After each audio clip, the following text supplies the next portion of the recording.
So, I've told you about the people in the house that I'm living in as far as the owners. But I haven't talked about the city itself, and my roommate. I mean, I don't know. I don't know. Why me? This place was a shithole. It was literally a hole. The city was down in this deep valley. It was originally, like a century ago, a logging town, and a lot of people made money. In fact, where I lived was Millionaire Row. So there were a lot of millionaires in there in this city in Williamsport. When you would climb the mountain from the other side in your car, which was a long way up, you'd come around this sweeping left turn with the left side being chiseled out of the mountain. You'd come across this vantage point where people would pull off and look down into the valley, and if it was nighttime, you could look out there and see this whole valley lit up from end to end, which looked pretty, but during the day it looked like Gotham. It really did. It was that gray, that dingy, dirty.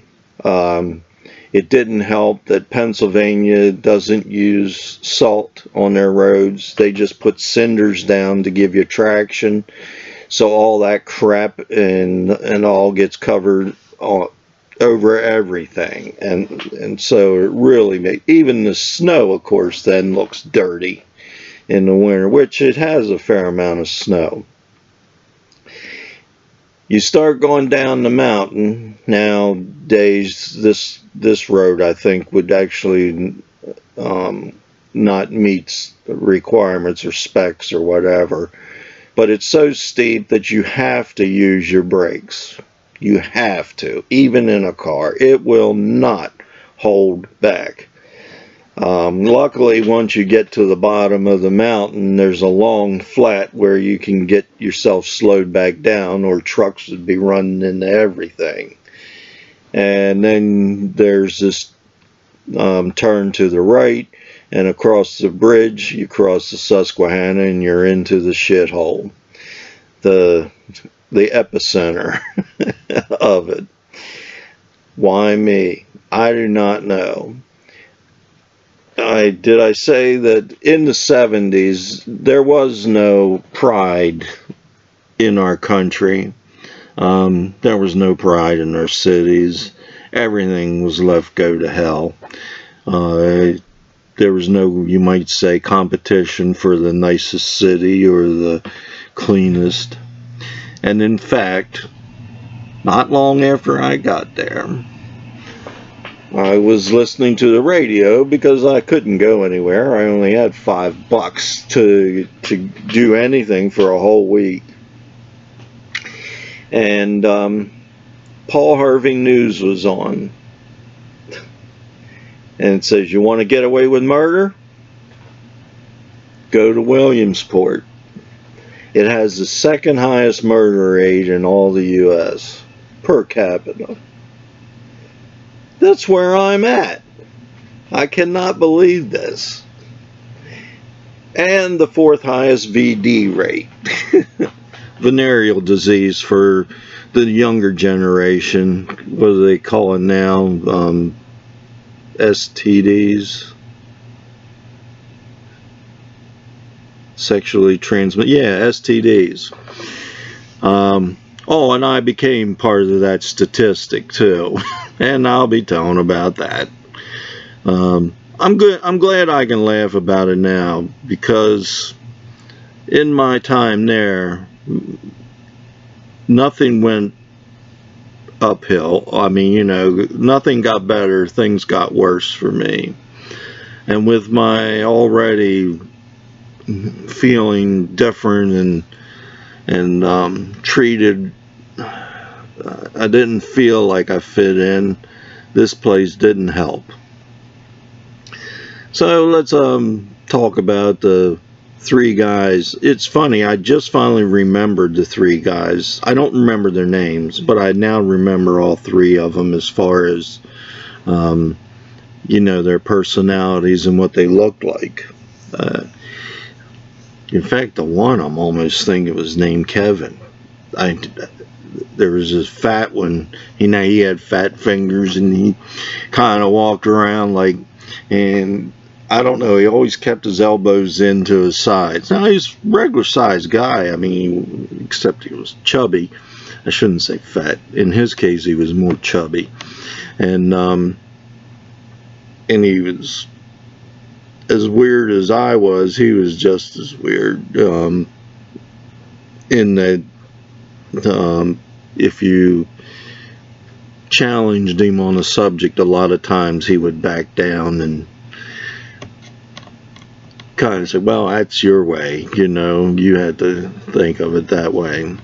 Then the other one, these two stayed in a room on the second floor, was sort of a redneck guy, had himself a Chevelle. That was a good sign of being redneck. Of course, I had a Camaro, so it wasn't as if, but his was nice. Mine was a beater, you know, at the time anyway. And he even brought his 22 up there to play around with. In fact, he almost got himself thrown out, but they never could prove that he was the one who did it. He was shooting squirrels out the second story window, which of course was quite high, so he was right up in the trees, and he was shooting them down, you know, a couple houses down. And yeah, they didn't like that, so he had to stop that kind of shenanigans. But he did do one more thing before he quit altogether. The dog that they had would just bark for no reason. There was nothing around, and it always was in the backyard. I don't know what it was barking at, but he decided he was going to shut the sucker up, so luckily didn't shoot it. But he took and soaked a piece of bread with aftershave, I believe it was, and then flipped it out the window down there to the dog. After that dog ate that you know, the liquid, the medication, the whatever you want to call it, ate his throat up. Now, I mean, it didn't kill him, but for days he couldn't bark. He got in trouble for that too. Almost got thrown out. And in fact, I don't think he ever finished. I think he ended up getting his girlfriend pregnant and moving back home and going to work, but I'm not sure of that. Then there was my roommate. Again, I can't remember his name, but this guy was as rude as they come. Not deliberately.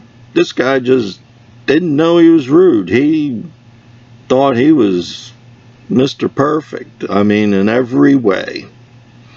And I'm going to say this, but it's not a true statement, but it's a stereotype that I made back in those days. He was Catholic. And it didn't surprise me at all, because I seem to find that Catholics have this air of superiority, back then anyway. And he just oozed with I'm better than you type of thing. But like I said, not necessarily, not deliberately. And he was heavy-footed. So now you can imagine, with wooden steps coming up to the front door and all that, man, I knew he was coming. Thump, thump, thump, thump, thump. And when he'd open the front door, he'd always let the thing swing back and hit the wall. I don't know why. Then he'd slam it. And when he would open the door to our room, it would always swing back and hit the metal cabinet that was his for storing his clothes. Didn't matter if it was 2 o'clock in the morning and I was sleeping. He'd do it the same way. And of course it was all wood floors throughout the house and everything else. And this guy, he just didn't get it, you might say, how rude and thoughtless he was of other people. And I had enough of him. I really had. Now, he tried to be a nice guy with me, and he even took me out to show me where the parties were at, and I finally decided that instead of buying pizza on Wednesday nights for myself with my $5, it was better to go to the keg parties and just drop my $5 in and, you know, call it a night and get drunk, you know, because I drank because I didn't have anything else to do. I sort of knew the people, I kind of talked to them, but they weren't really, I didn't know anybody that well. So anyway, one night I said I had enough of him, and here he comes in. Now his bed is the one right by the door, so he opens the door, slams in his cabinet like usual. I'm the second bed over. I jump out of my bed onto his bed, grab him, turning towards me, and then push him while I'm standing on the bed. And of course I have to jump off of it, slam him up against his metal cabinet, and I told him, if you make another fucking noise, I'm going to rip your head off. I let him go. I walked back over top of his bed, and I got in my bed and I went to sleep. And you know what? He didn't do it anymore. And one night when he was bringing his girlfriend in, he was going to bang her. I heard him say to her, says, "You got to be quiet. My roommate's awful touchy about making noise." So I solved that problem, you know. Not the way I would have liked to have done it, but I have this thing of, especially back then, not knowing how to approach a situation. I still have the problem. I can do it in the business world, but I can't do it very well in my personal life. I guess I'm going to spend a couple minutes here on another why me, because me meeting these two guys just didn't make sense. This is where it helped me go downhill even faster. So here's a shitty city. You walk the streets, they're dirty as hell because of all the cinders and stuff like that. And they don't have any way to clean that mess up. And when you go to the college, the buildings are run down and they're extremely old. In a strange way, they're cool. But they look old. They don't look like they've been taken care of.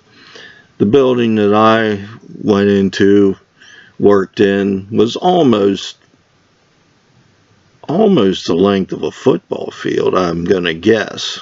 And it had the glass at an angle up in the roof to allow light to come in, and it was solid glass from one end to the other. Cold as hell in the winter, of course, and hotter than hell in the summer. Because of all the glass. But they had built buildings like that for industry for some reason. I'm not sure whether it's because of, well, I just don't know. And anyway, there's two groups, there's two college courses being taught in that same building, and they're both machine shop type courses, but one you're going to get a certificate, the other one, you get a degree. The training as far as the equipment itself is the same, although we're kept separate. And here's these two guys, and they're going for certificates. Now I find out later the government's paying for them, so that's part of the reason that's all the further they're going. You know, it's not like they're dumber or something like that. That's just what the government was willing to pay for. The one guy had just gotten out of jail. He had been in jail for several years, I believe, for dealing in drugs, or I'm not even sure that he really was dealing. I think he was just a user. But the thing was, is when he was in court, he was already in trouble. He'd already broken the law several times, and maybe sometime I'll share the rest of the story. Well, no, I'll just say it now. His wife died, and that didn't settle with him very well, and he went off the deep end. Anyway, he was being accused of being high while he was in court, and he just decided to let the judge know how he felt, and he says, "Anything you say, Mr. Wizard." And he got sent off for a maximum number of years because of that. The other guy was a pagan of the motorcycle gang, and he had lost one leg in a motorcycle accident. So the government or social services decided that they're going to rehabilitate him with a skill that doesn't, that allows him to work even though he's crippled. He had a fake leg. Right now I can't think of how to say the word prosthetic. And so here those two guys are. Now they happen to be roommates too, so this is crazy. Putting those two together was like you couldn't imagine. And they stood out. And for some reason, I got hooked up with them. They're not in my class, but I see them all the time. I hear them because both of them were kind of loud. Funny.